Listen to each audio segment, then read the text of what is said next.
Good afternoon, Indian Hill. After all the chaos from last week's events, this week was pretty uneventful. Nevertheless, it was busy as all seniors finished, or were supposed to finish, their Constitution projects, with most getting them done 2 minutes before first period's bell, or bribing their teachers with donuts for extra time. On the other hand, non-government teachers were visibly upset, as their classes that day consisted of 17-year-olds drooling all over their desks, a pastime usually reserved for kindergartners. An unthreatening fire drill disrupted third period this past Tuesday, but I think everyone got out of the building, so that was good. Everyone knows that they're pain, but make sure you take fire drills seriously, as third-degree burns hurt. While we're on the topic of depressingly serious things, your H1N1 vaccine forms are due today, whether you want to get the vaccine or not, so get those in if you haven't done so already. Let's move on to happier things, Bryn. Fine. The Braves football team has definitely redeemed themselves, as their record is now 3 wins, 3 losses. The last game, as most of you know, was homecoming. We beat Marymount 51-21.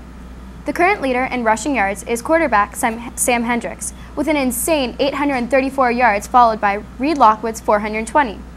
Lockwood was recently named the Cincinnati Enquirer's 5 players to watch. Tonight, the boys will face off Reading at home.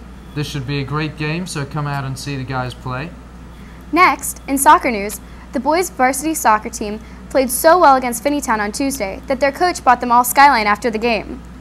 They haven't had a winning season, but there are many fierce games to come, including a game against Wyoming at home next week. The team needs all the support they can get, so come out and cheer them on next Tuesday night, and hopefully the guys can pull out a win.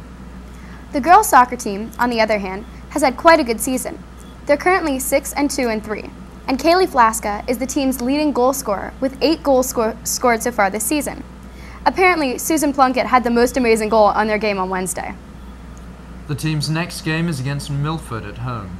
Come help the girls continue the winning record and cheer them on this Saturday. The volleyball team wants you to go to their game against Finneytown next Tuesday, as it's their senior night. Make sure you check that out. The field hockey team won against Summit Country Day this past Tuesday, winning 3-0. Hannah Backman scored twice and Riley Irvine scored once. The next game is against Talawanda on Monday. Check that out.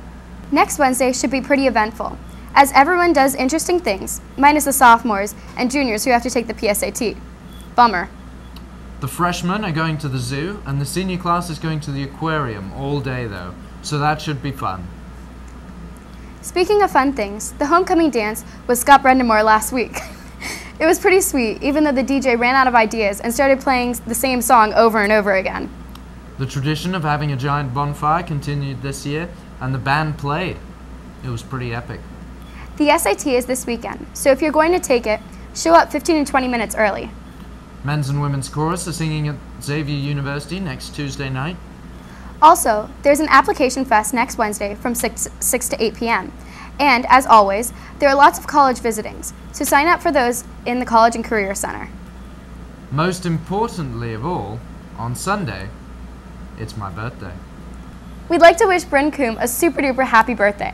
We'd like to remind him that we won the American Revolution, queens are artifacts from the Middle Ages, and that soccer is not and will never be football. See you next week.